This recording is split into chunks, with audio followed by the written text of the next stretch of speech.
It has to start with yourself. If you're not self-aware, how can you engage with another? Because you're not present. When you start conceptualizing it in this way, it just changes everything. Like, it's all energy, really, and emotions are energy, and they get stored in the body, which is energy. This idea that working with energy is some kind of hippie woohoo thing is not. It's just leading edge science. Hello, beautiful questers, and a warm welcome to the OneQuest podcast. We are absolutely delighted to have you with us on this journey of learning and self-discovery. Whether you're unwinding, seeking a moment of peace, or just indulging in some well-deserved you time, we're here to sprinkle a little joy and a whole lot of inspiration into your day. Our guests are not just mentors in wellness and self-improvement, they are adventurers at heart, dreamers in spirit and storytellers by nature, sharing their unique paths and life lessons. So let's embark on this tapestry of tales together. Be prepared for moments that move you, narratives that nurture, and reflections that resonate with your own journey. Before we dive in, if you enjoy our show, please subscribe and share. Your support enables us to feature more amazing guests and deliver impactful conversations. Together, we can inspire a billion lives. Please note that some episodes may cover sensitive topics like abuse, mental health struggles, and personal challenges. If you find the content overwhelming, feel free to step back and take care of yourself. Remember, it's okay to pause and return when you're ready. Today, we're thrilled to welcome Jacqueline Hellyer, a true pioneer in the third wave of sexuality, a movement beyond shame and sleaze and towards meaningful sex. As a renowned sex and relationship guru, Jacqueline empowers people to embrace a positive, life-enhancing sexuality that leads to better well-being, closer relationships, and happier lives. With degrees in biochemistry, human sciences, languages, literature, and sexual health, her expertise spans modern science and ancient wisdom, including Tantra and Taoism. She runs a thriving private practice, hosts transformative retreats and workshops, and has authored 3 insightful books. We're excited to dive into her powerful insights on how we can all enrich our relationships and lives. Hello, Jacqueline. Hello, Catherine. Thanks for having me here today. You're so welcome. I've known you now for quite some time and had the opportunity to have lots of yummy, meaningful conversations with you in that time. And you're a busy lady. If you're not busy saving love lives and yoga and meditation and tango in amazing places all over the world, what is your current passion project? What are you diving into at the moment that sort of really lights you up? Do you mean professionally or personally? Well, whatever you'd like to tell us. Personally, I've just moved into this amazing new house that I am recording from, so I'm very happy about that. Views of the harbour and the harbour bridge, it's amazing. Wow. So it's lovely. I downsized, the kids left home, and so I'm like, yay, get myself a funky little place. It's great. But professionally still, it's very much about my work. It's more than work. It's a calling. I was called to do this work as a way of really helping people understand the beauty of our sexuality, because it's been such a taboo topic for so long, and it's got so many negative energies associated with it for most people in our society, that to be called to help people in this area, big job. There's a lot that needs to be done, and of course there are other good people doing this work as well, but there's just me. so I'm really happy that your platform is helping me get the word out, for sure, because it's a very important message that needs to go out. Then what was it that started you on this path? How did you find your way to this particular point? Well, I did a shamanic reading once, and apparently this is karmatic, going past many, many lives. Wow. I think your audience is open to that sort of thing. Apparently, look, I don't know if it's true or not, but apparently I was a Tibetan Lama once who was researching sexuality as a way for spiritual growth, and inadvertently traumatized a whole bunch of women. Apparently, that's what came. And so I guess that's why I feel like as a woman this time, it makes it a bit harder to traumatize them. But it's also like I've always intrinsically known that our sexual energy is a very powerful part of our being, but also one that we've got to be very careful about. So I sort of like, I came out of the womb in a way, like already on path. Like apparently I was a weird child, asked strange questions and read strange books. So in a way, I'm not the sort of person who sort of had this terrible period and then had this awakening. It's kind of like I've always been on it, like some people sort of come into the world already kind of doing the work. Having said that, it's sort of, there was a bit of a wibbly wobbly path to get me specializing in sexuality. I guess what really made it happen was when I had my third child, I was going to write a book on how to have a good sex life. Well, actually, what I really wanted to do was write a book on how parents could just have a good life, because everyone just seems so frazzled and flustered and stuff. And okay, this is crazy. Like, you should be enjoying life. You've got these beautiful children. And so I submitted a proposal to a publisher. This was back in 2005, I think. And one of the chapters was on sex. And they're like, oh, could you write the whole book about sex? I was like, it's the same book, really. I mean, that was part of why I was enjoying life, So I wrote that book, and then my clients wanted to talk more about sex. And it's like, oh, okay, maybe I should specialize, how do I become a specialist? And found out that there was a master's degree I could do to qualify as a psychosexual therapist. So I did that. It was kind of like, then I was like, well, okay, now I'm aligned. Now I'm the path, because like everything just sort of started opening up for me. I'm on the television, I'm writing this, clients coming in, workshops. So the last 20 years have been, it's a bit of a ride. Okay. I've also raised 3 kids along the way. So, so that's kind of how I got to it. But because my approach, like, I tend to think of myself as a scientific mystic, right? Like, I love science. I've got lots of science degrees. You missed one of my master's degrees, by the way. I've just got it here. Masters in consciousness, spirituality, and transpersonal psychology. Wow. Yeah. That's where I totally geek out, right? So my interest in science is not the materialistic science. It's kind of like, oh no, reality is way more weird than that. And in fact, a lot of the ancient traditions, because I've always been very spiritual, attest to more than just the physical. And now science is realizing that, like quantum physics is showing that actually there's nothing. Like, it's just, this doesn't exist. It's just space, really, with some weird particles that go back and forth in time and do weird shit. So, but even more practically, like therapeutically and stuff and psychologically, we know that, we're energy. Like, it's all energy, really, and emotions are energy, and they get stored in the body, which is energy. And so this idea that working with energy is some kind of hippie woohoo thing is not. It's just leading edge science. That's reinforcing a lot of what the old wisdoms were saying as well. So, I love all of that sort of stuff. And to be able to specialize then in sexuality. And it's not just about sex, like, it's not about behaviors. Normally in the West, when we think about sex, we think about particular behaviors, whereas my interest is more in an energy, and how our sexual energy is actually our life force, right?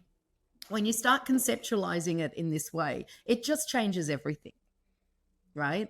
It's actually about, so down in the pelvis is our sexual center, right? And it's our life force as well, because the sexual energy is procreative. It's for creation, right? Very, very occasionally, it's for the creation of offspring, right? Not very often, right? If you think of the energy as like, it's the creation of our own lives, right? So it's a force that rises up in the body. It's not something that happens down there and then we cut a little bit of energy goes out and it's like, oh, now I'll have a ciggy. I mean, that's a little bit of it, right? But mostly it's about like raising it up in your body, and sort of igniting your heart and your love, particularly for your partner. If you have a partner, it's like it potentizes the love.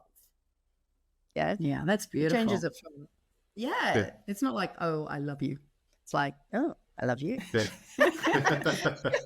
it's subtle.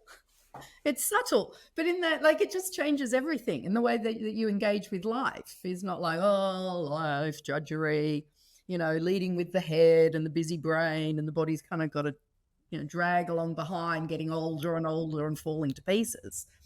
It's like, no, it's coming up from the ground and from the heavens, and then it comes out in the heart. Yeah. And then we do good in the world. Yeah. And is that part of your teaching, what you're talking about right now? Yeah, It all absolutely. forms part of your, yeah. And Absolutely.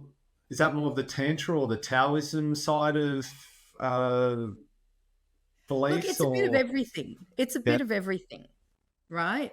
Like, I think one of my gifts is that I can take some of those kind of ancient concepts and then turn them into modern language. Yeah. Yeah, layman's terms.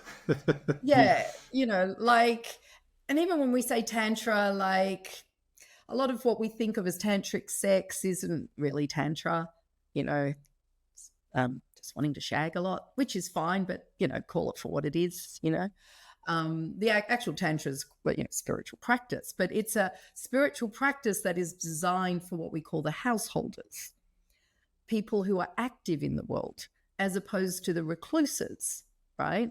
So if you're going to go and join a monastery or live in a hole in the ground in the Himalayas, right, the way you engage spiritually is going to be very different to those of us that have got busy, active lives and families and jobs, right? So the tantric approach was very much designed for us. So it's about, look, really, we'd call it mindfulness these days, right? It's about being very present. It's being embodied. And if we're talking about intimate relating with a loved one, well, that's a very, very powerful place in which to get these beautiful energies rising and flowing through your own body and then between the two of you. Yeah. The preserving the energy and things like that. How can we do that to have a heightened and more deeper connection with our partner and stuff like that? Yes. Yeah, that's excellent. Yeah. And sorry, Catherine, I'm jumping in on I'm sure you're stinging to ask more questions, but you're all good. Catherine and I went and did a retreat recently, and we had that wonderful sensation of you walk away, you just had 3 or 4 days of, really spending that time to, look inside, to reconnect, to sit down, to calm the mind, to get rid of the devices, all that sort of thing. When people come and do a retreat with you, is it something similar that they might be experiencing, that walk away and they're just like all glowing and happy and feel fantastic? Yeah. So I did one just on the weekend, actually. Excellent. There's actually some video testimonials on my Instagram account if anyone wants to have a look. But yes, it's just, and as they say, they're like, whoa, you've just totally transformed our view of what, sex and intimacy is. It's not like there's life and then, suddenly we go over there and get our genitals together, It's like the whole being is integrated. I always say it's kind of like you're living life sexually, because you're just always sharing this beautiful energy. So then if you want to get your genitals involved, great. And so much of it is reconnecting with yourself, though, isn't it? And it's really learning to be present with yourself and be really open to what's going on in your mind, your body, and your spirit. It's such an all-encompassing thing. Like, it's not just, like you said, it's not just about sex. And it's an intimacy with yourself first and foremostly before you can really share. Where it starts. Yes. It has to start with yourself. If you're not self-aware, how can you engage with another? Yeah? Because you're not present. And too many people aren't present. They're just worried about what the other person is thinking, or am I getting it right? Like the focus is on the other rather than on two people coming together and connecting. Yeah. Which is why the courses that are on your platform, there's one for men and there's one for women, because it's just so, I'm doing one for couples as well, which I'm sure will go on your platform too. But, it's just so important. And look, really, it's the same course. It's slightly different for the men and the women because we are slightly different, not as different as most people think we are. But yes, like, who am I? What am I wanting? What am I wanting in general? What am I wanting in the moment? And then it's only from that and ditching any myths that we might have about the whole thing and, trying to clear ourselves of negative energies. right? Shame, guilt, fear, confusion. Like there's so many people's sexuality is just really tainted with these negative emotions. But when you can clear that, wow, that's when it gets really amazing. Yeah. Yeah. Have you? And when you're talking about, sorry, go on. Sorry. I was going to say, like, there's a purity in that, but I don't mean purity like, purity culture where you don't have sex. It's just you've got rid of the negativity. Yeah. Yeah. And then you just got this gorgeous feeling that flows. Yeah. And it sounds, I haven't heard of someone describe it in the way you just did, but it sounds similar to when people say, fill your own cup, love yourself first so that you can love others. Take care of yourself, do the work on you, heal the trauma and all that sort of thing so that you can then be there for others. So it sounds like a similar concept, right? Yeah, absolutely. Everything starts with the self. Yeah. Not in a narcissistic, it's only about me and I don't care about you, right? There is definitely, yes, other focus as well, right? But if you're talking about two people coming together, they're two individuals that are coming together who have to bring themselves to the encounter and simultaneously paying attention to the other person, whether we're talking about a whole relationship or whether we're talking about particular sexual encounters. Very good. And sorry, Catherine, I've been jumping in with all those questions. Did you have something you wanted to? I just love listening to Jacqueline talk about, what people personally have to overcome and some of the challenges that they have, because it is a very complex and very layered issue that we have, and like you said, there are so many misconceptions and so many sort of patterns and behaviors that we have to sort of break through that are very societally based and that we're sort of taught as we grow up. Have you found that there's been things that you've really, you're so open when you talk about sex and intimacy. Have you had things that you've really had to overcome to sort of step into your sort of really authentic self? Have you found that to be a challenge? Look, yes and no. Like in some ways, I sort of do things a bit back to front to most people. It's more like being okay, getting used to being okay with people being okay with my authentic self. So it was less about finding my authentic self, but learning to be okay with how that authentic self impacts other people, because we often say in, personal development and stuff, be your authentic self and it's all great. But like a lot of people don't like that, particularly if your authenticity is in an area that a lot of people struggle with and that society as a whole struggles with. Yeah. And to be operating in an area where it's kind of like you're pushing shit uphill all the time, like you're just constantly like, there's just so much that one's dealing with.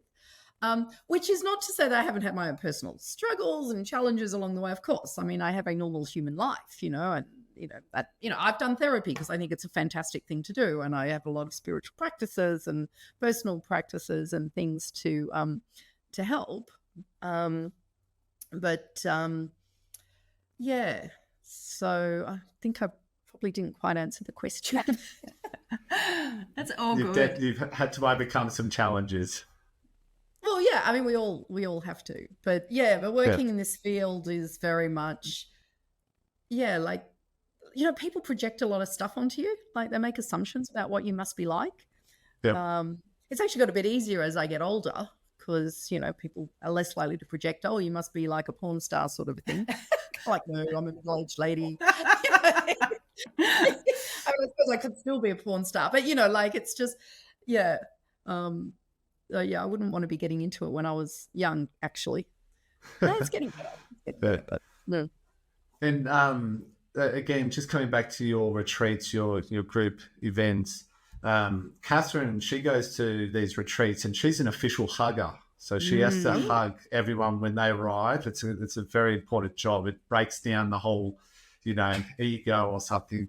It's quite funny. Some of the stories she tells me that the wife has dragged the husband to a retreat as an example. And then the husband has had such a wonderful, profound, like, moment where he's like oh my God, what's been happening? Then do you find that in your retreats it can be similar where a partner, a female might be dragging a male? Is there more ego with the male not wanting to talk about no? No, no, Right, I get very even numbers of right. enthusiastic and reluctant partners. Yeah, Yeah, no, okay. it's definitely, it's not like going to a yoga retreat or something like that, like, no, this is pretty even. And of course I get same sex couples as well. So, Yeah. um, yeah, no, like that's one of the myths that I basically ditch in the first activity that we do, that, somehow, men are less emotional, less able to speak, or, like one of the big things I'm on about is that there isn't this huge difference between men and women. We're not Mars and Venus. We're Earth. We're all Earth. There is no creature on Earth more similar to man than woman, or to woman than man, right? You know, like, sure, there's a few little hormones and stuff like that, but and look, we have different bodies. It's fun playing with those bodies, great, got boobs, play with boobs, great. Like you got something different, play with that. But ultimately, we're just human beings. And while there might Yeah. be some socialization, yes, boys do tend to be brought up a bit differently to women, which sometimes can make it harder for them to speak and access their emotions. But, that's changing as well. But really, like, if you think about it, all the great poets and songwriters were male. I mean, this idea that men can't be emotional or don't want to be expressive or open it's nonsense. Once you give men a space, they're fine. They're beautiful creatures. I love men. They're amazing. We're amazing. We're humans. We're amazing, Yeah. like, but very often it's the female partners that are putting the man down. Like, they'll bring them along to a clinic going, oh, he's not going to talk. Oh, he can't. Oh, you're not going to get anything out of him. And then she leaves the room and he's like, blah, blah, blah, blah, blah, because someone's given him space, Yeah. permission. Yeah. That's excellent. Yeah. Yeah, yeah. I mean, it's one of the things I love about the couples retreats and one thing everyone loves, and they always say that they were not expecting it and it's such a surprise, is just how beautiful it is to see other people being genuinely loving with each other. Yeah. And we so Yeah, crave that's that fantastic. connection, don't we? Like, we really crave it. And over the last few years, I think we're all becoming much more aware of how important it is, that human connection and community. It's so vital, isn't it? Yeah, I think that was one of the good things to come from the whole COVID era. Like, people are like, whoa, we actually need each other. Like, we actually need to touch and connect. And that's the essence of being human. Like, we're social creatures. We need people. We love people. We love being around people. And it's one thing I always say to my couples at the retreats, and women as well, because I do women's retreats, it's like, take this out into the world. Like, give people permission to be like this. Start being open.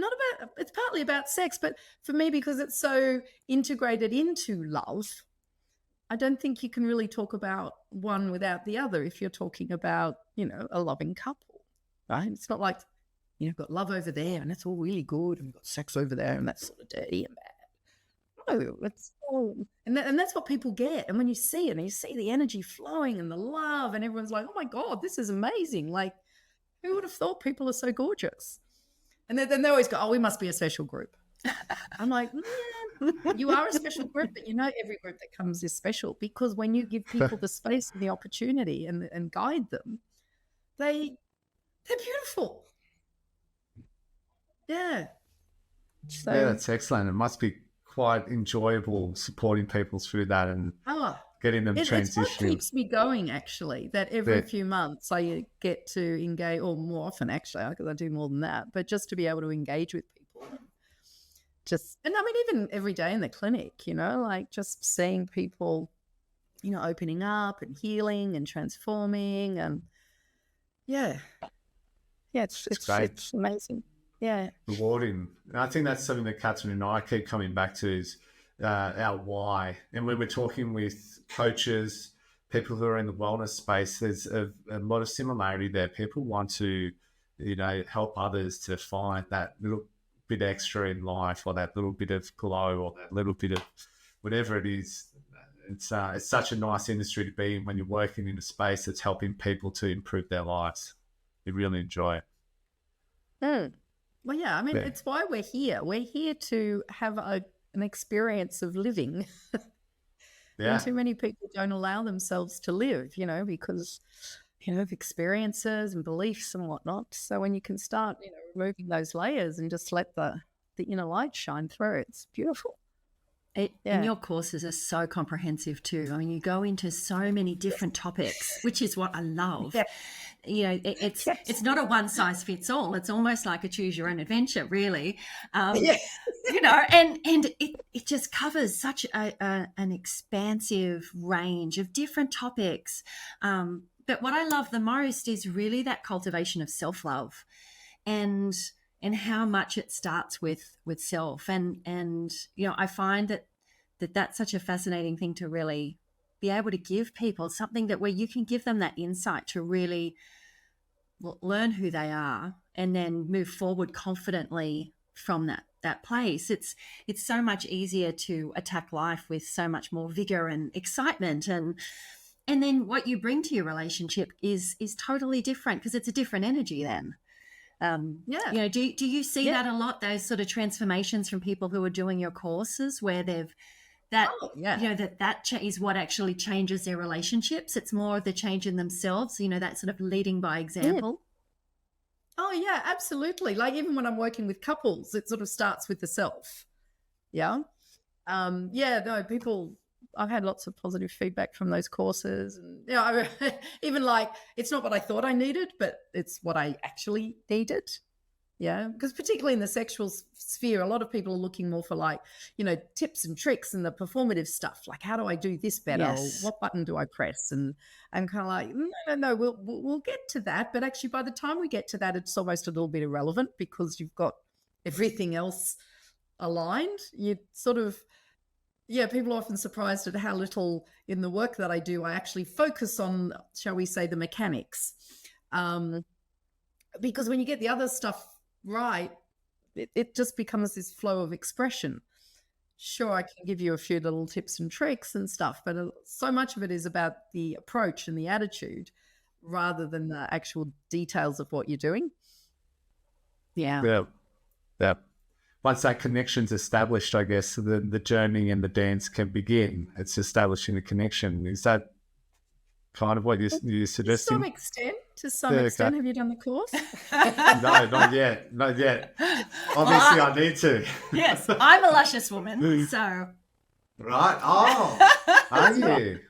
Yes. There you go. So, if you need to become a black belt in the bedroom, that's what I've called the men's one. Yes, absolutely. Okay, thank you for the invitation. I'll be jumping in. Yeah, it's funny. The black belt one is because I actually have a martial arts background in Aikido. I did it for many, many years and got to quite a high level.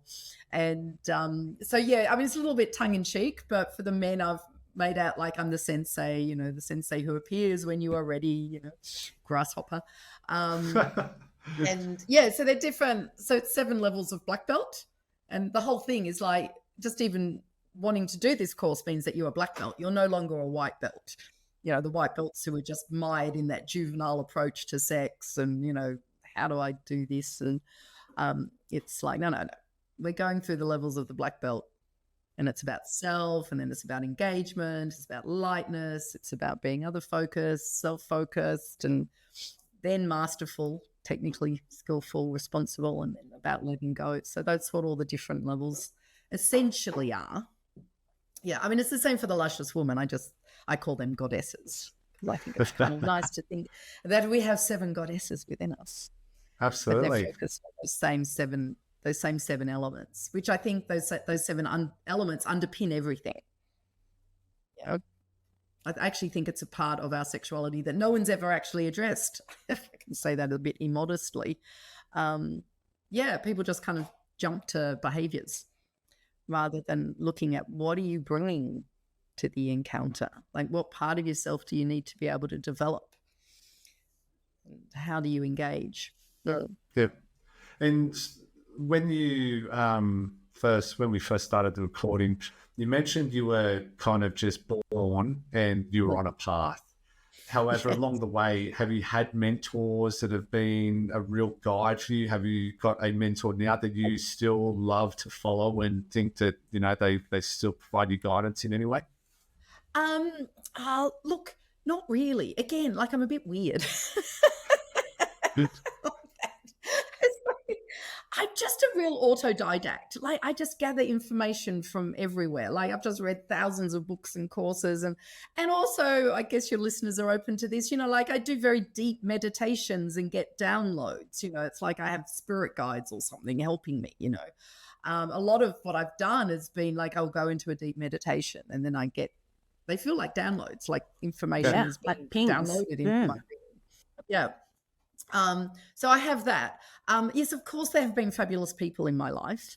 And, I've read amazing books along the way, and I've been on courses, and not so much these days. When I was younger, you name it, I've been on every course. I was like, loved doing all of that. Yeah. So, yeah, there's no sort of one person that I could identify. And sometimes there's odd people who come into my life and pass, and different people. I know different people bring different things, and also, of course, these days you can admire people from afar and sort of pick up what you think is going on with them. Not that you know, but it still inspires you. Yeah. But certainly in the and in this field though as well, and I think this is part of the problem and why I'm a little bit kind of leading edge. No, I wasn't right at the beginning, but there's not a lot of great role models out there around sexuality. Not good ones necessarily. And so in a way I've sort of had to carve my own path there. As I said, I'm not the first sex therapist in the history of the world, but there wasn't, when I started doing it, there weren't a lot, and there weren't sort of a lot sort of going out there with, websites and information. Like these days, it almost feels like a dime a dozen, like you go onto any social platform and there's all these, oh, I'm a sex expert sort of a thing. So I've had to sort of be my own role model to some extent, but I will do a shout out to my parents though. Like, even though they didn't talk about sex, they had a very beautiful, loving relationship, like they were they still are. They're in their 80s now. But, my father loved my mother, which meant I learnt that man loves woman, which meant that I grew up feeling like, it's good to be woman, whereas sadly a lot of people don't get that positive role modeling from their parents. So, that certainly helped. But but then they had this weird child that they didn't know what to do with. Because I was not like them. It was like free-thinking, independent, strange creature. They still don't know where I came from. But I love that. Throw the curveball. But that uniqueness is what makes you so you, and makes you so unique and so leading edge. And for people, like you are the ones that are the way showers and the ones leading everybody and leading them where they need to go. And which I think is, it takes a very unique kind of person to do that. Yeah. And I guess the flip side of that is that sometimes it can be a bit lonely because, people think you're a bit weird or find it hard to connect or are jealous. Some people are jealous. Others think you're weird or just don't kind of get you. But I don't know. It just kind of goes along with the calling, I suppose. Yeah. Yep. It's part of the whole thing. But otherwise, I'm just a normal middle-aged woman.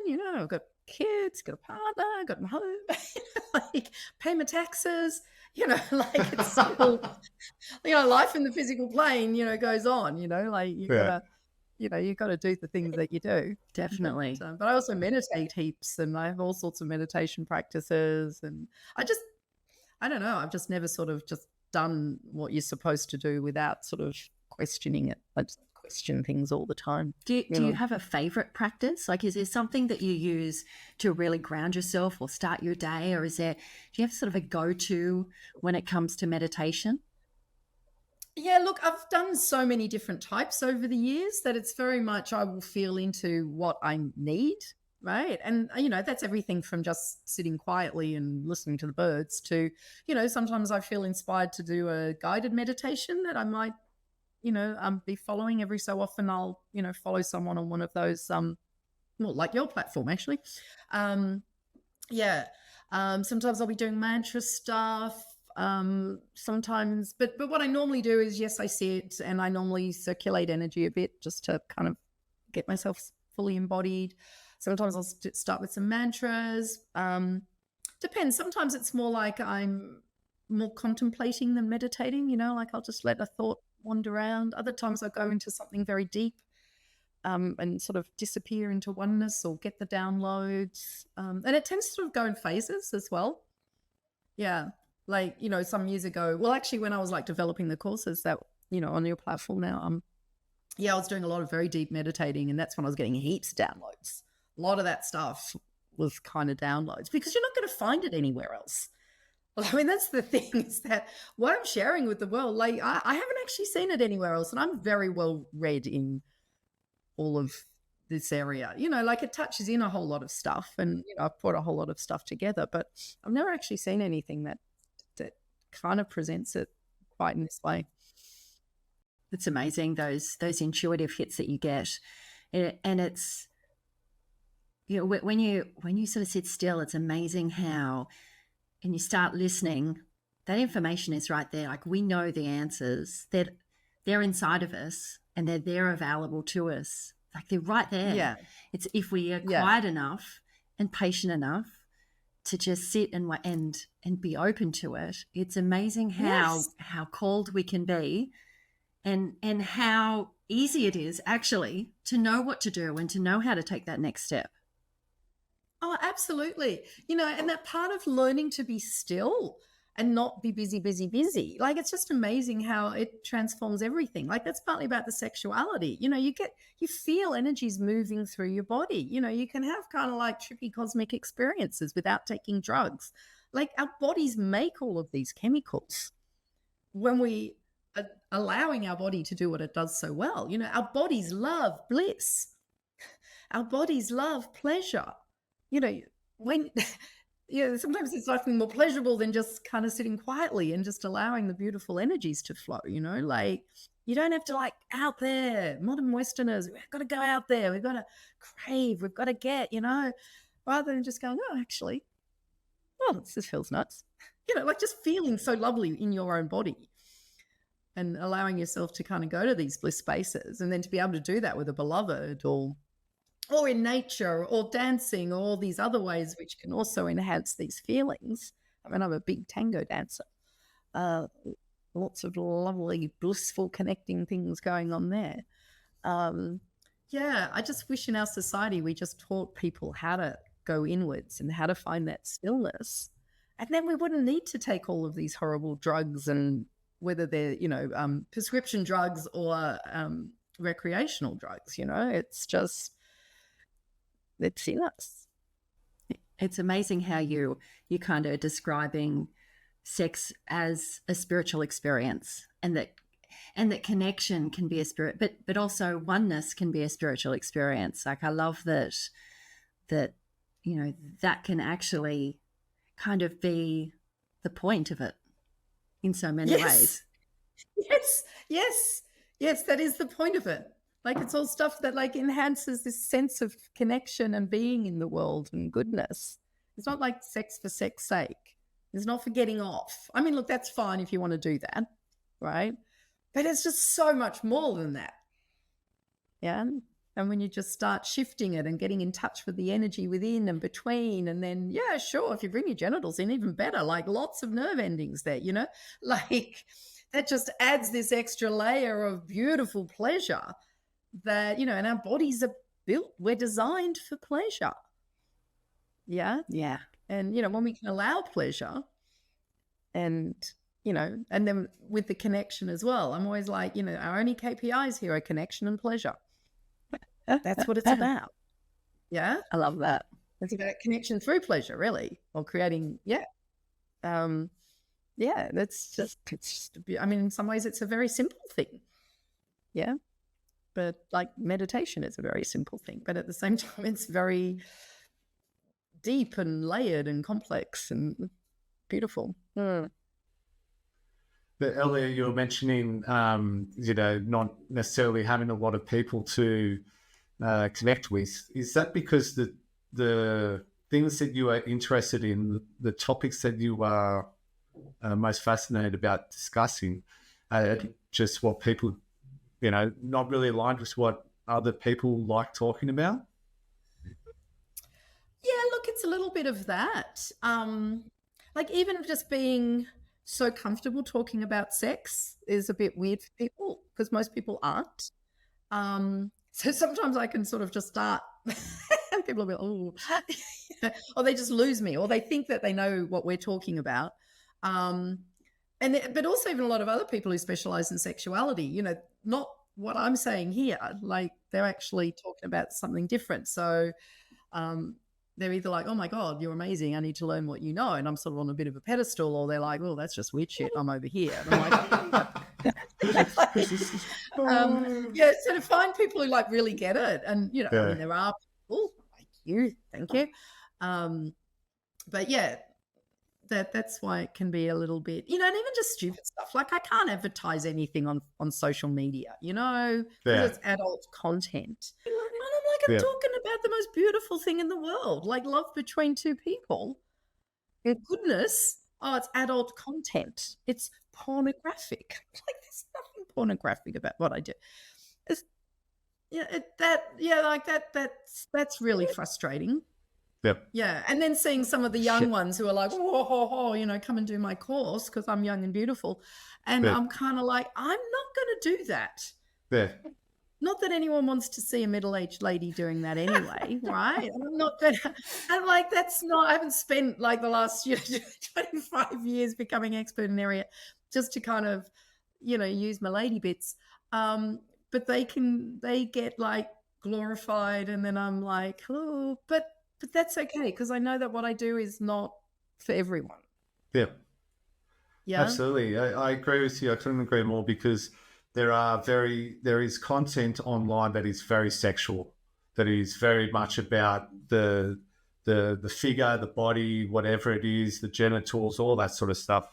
And but you know, for someone who's selling something that is an educational course that can help people to have a better, more fulfilled life, then that's a problem. And a terrible example and full admission is I was having a chat to a friend about naked yoga. And because I've never really thought, oh, well, what would it be? Like you go into a classroom and you do naked yoga, let's jump on YouTube and see what sort of courses are on YouTube.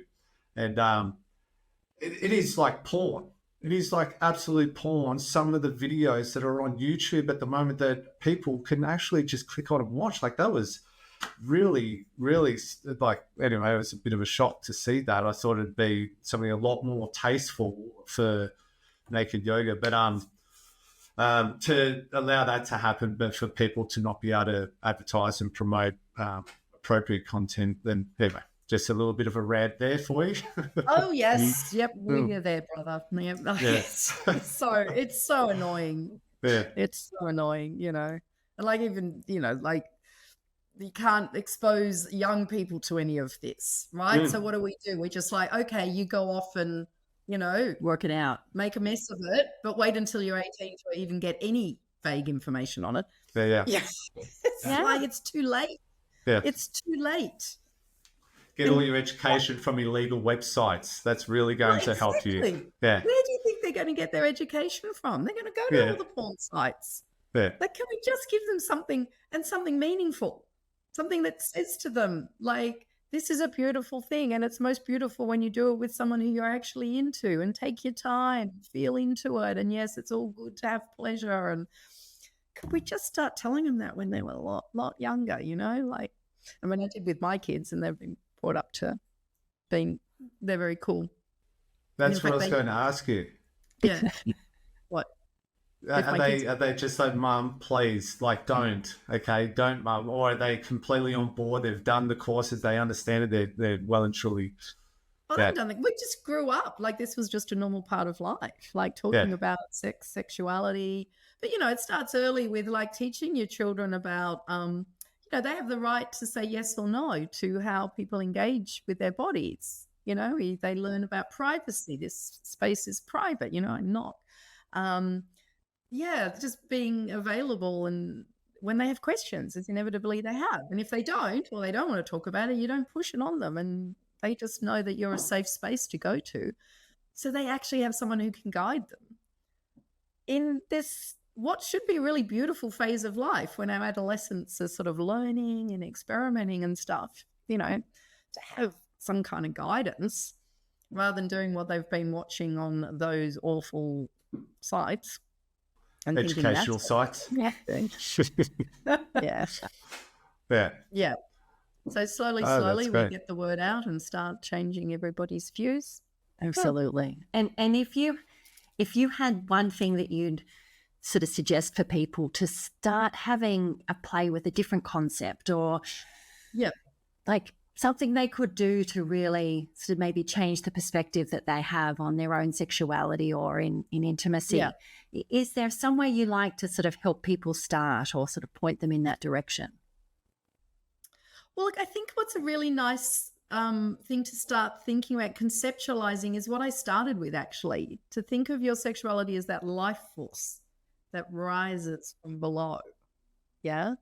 And that we merge it with our love energy, we potentize it, right? I'm sure a lot of people who are on your platform and doing these courses, are in touch with meditation and, like they're familiar with a lot of these things. So to start going, oh, okay, so this is, my hara, my dantian, this is where I store my energy. It's the second chakra, and just sort of feeling into that and allowing a feeling to flow upwards, right? And to really start thinking that, okay, so this is within me. What am I feeling here? So that when you do engage with someone or you're thinking about engaging with it, it's like, well, where am I at right now? Yeah. Not, oh my God, I've got to get to there. Oh my God, they've suggested an early night. Oh my God, like, no. Or like, yes, please, yes, please. Yeah. It's just like, where am I at? What do I want? I'd like a conversation. I'd like some making out. I'd like to have in the shower. I'd like, whatever it is that you're feeling is right in that moment. It's really not empowerment. About, oh my God, I've got to do this. Yeah. And then it's sort of like it all becomes sex, because it's all about awareness and connection and loveliness. And sometimes it's a conversation, sometimes it's a nice walk, sometimes you get your genitals out. Like it's just all loveliness. Yeah. When you can start sort of shifting it like that, it's like, oh, okay. It's both like less important, just another beautiful natural part of life, but it's also more important because it's just this like extraordinarily wonderful part of life, but it's all wonderful. There you go. That's my take home for everyone. No, just taking it on board. It's almost like as though if there was actual intercourse, then that's just like something that might happen, because intimacy can be achieved in so many other ways, whether it's that talk, that conversation, that kissing, and connection, that breathing together, whatever it is, just laying there and absolutely. And that's what it's all about. So if the encounter flows into engaging your genitals, which is a beautiful thing, it's just part of that flow of connection and intimacy. Yeah. And if it doesn't, because I don't know, maybe you're tired and you want to go to sleep. It doesn't matter, because if it's not today, I'll be tomorrow, the next day. It's just part of this whole. So paradoxically, it's like the actual sex act becomes less important because you're just already feeling loved up and connected. But it's also easier to do because you're feeling loved up and connected. Yeah. Intimacy is so all encompassing. Like there are so many levels of it. Really. Yeah. And that's what I find fascinating. And going through your course, I think it becomes so clear that there are so many levels, and really having that awareness, that's the key. Because once you have the awareness of those things that maybe you weren't open about or you hadn't really considered, or you're like, oh yeah, maybe I could say it like this, or if I change the way I think about it, that suddenly it's like this whole new realm opens up, a new realm of possibilities of what it could be. It's exciting. It is exciting. This is what people say all the time, whether they've done the course or a retreat or they're my clients. They're like, oh my God, just like, this is exciting, the possibilities. Yeah, it's just lovely. I love that. It changes the way you are in the world, And I actually wish people would sort of focus on this a bit more. Because too often people are like, well, not too often, that they've done all this other work and they're like, okay, now I'm ready to do sex. And they come and see me and they're like, oh God, I should have started here, shouldn't I?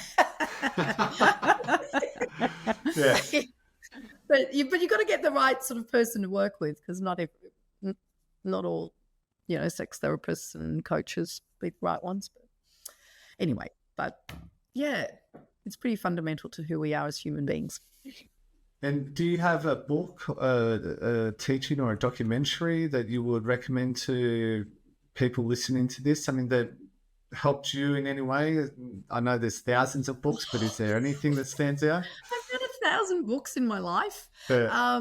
No, more than 1,000. And they've all been helpful in different ways at different times. I'm yet to find a definitive, this is the sexuality book. Yeah. I don't know, I guess I'll write it one day. There was one that I read recently that I thought was quite good. It's called A Return to Eros. Eros being that sexual love energy that I talk about. And it's the subheading is the radical experience of being fully alive. Oh, I love that. And so, yeah, it's by Mark Gaffney and Christina Kincaid. And what I like about it is it's just so aligned with, the way I've conceptualized it. Yeah, that by being in touch with this eros energy or this sexual love life force energy, it just makes you more alive. And part of that is the physical act of sex, yes, but it's so much more than that. Yeah.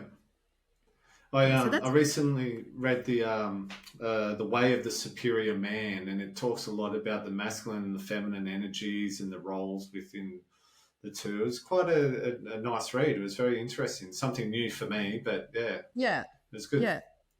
Yeah, it's not bad, that one. Like, his stuff's quite good, except I actually think he over-polarizes men and women. He buys into that thing that, men are all stoic and women are all emotional, and, and I'm like, no, it's a bit more complex than that. Yeah, love it. Plenty of emotional men. In fact, we're all emotional. We're constantly having emotions. Yeah. Just because men sometimes can't express them or express it as rage doesn't mean that they're not emotional. What is rage if not a strong emotion? And, so true. Not all women are like, all over the place. So apart from that, I don't like that element of what he says, but otherwise a lot of what he talks about. And he actually wrote one called the Enlightened Sex Manual. That one's pretty good, actually. Yeah, right. By David Aida, the same guy who wrote The Way of the Superior Man. Yeah. So, yeah, look, there's lots of people who've written good stuff, but, take it all with a bit of a grain of salt. Everyone puts their own flavor on it. There's no definitive right thing here. We have to, take it and make it our own. But yes, if you find a book that is inspiring and you learn stuff from it, fantastic. Yeah, great. Absolutely. I'll definitely check out that book. Thank you for that share. Yeah, it's good. And was there anything else before we wrapped up that you wanted to impart, or if you feel like we're sort of rounded it off quite well? I've parted quite a bit. Yes, it's been great. It's been really interesting. Yeah. And well, do the courses. That's what I was just going to say. Exactly that. Like, if you want the definitive book, just do a course. Yeah. Yeah. A course is better than a book anyway, because you've got all the practical stuff in it. Exactly. You could be books are great. A black belt in the bedroom or a luscious woman. You can indeed. Yay. Yeah. And if only everyone in the world was. And then outside of the courses, it sounds like you've got your studio and your clinic where you're doing in-person consultations as well. Yes. Yeah, that's right. And lots of retreats for men and women in Australia and in Bali. Yeah. Excellent. You can follow me on the socials, Jacqueline.Hellyer on Instagram. And only the approved content, apparently. No, I can put it on. I just can't necessarily boost it and advertise it. But you can follow my blog and my podcast. Yes, okay. Yeah, and I'm just sort of expanding all of that at the moment because I'm really sort of looking to get this information out into the world more. So that's kind of my focus at the moment. Yeah. Well, we've got all of those links on your coach profile, and I'll make sure that they're in the show notes as well. For anyone who's wanting to deep dive into intimacy and sexuality, it's a fun topic. We need to talk about it way Yes, in a really positive, holistic way. Absolutely. Absolutely. Yeah. Thank you so much, Jacqueline. It is really nice to have you on, and I love your energy and the way that you present yourself for this. It's great. It sounds like it's just all fun and exactly how it should be. So thank you. Yeah. well. It's hard work too. Yeah. Doing it for me, but but it's good. Yes. Thank you. Thank you again. My pleasure. Thanks for having me.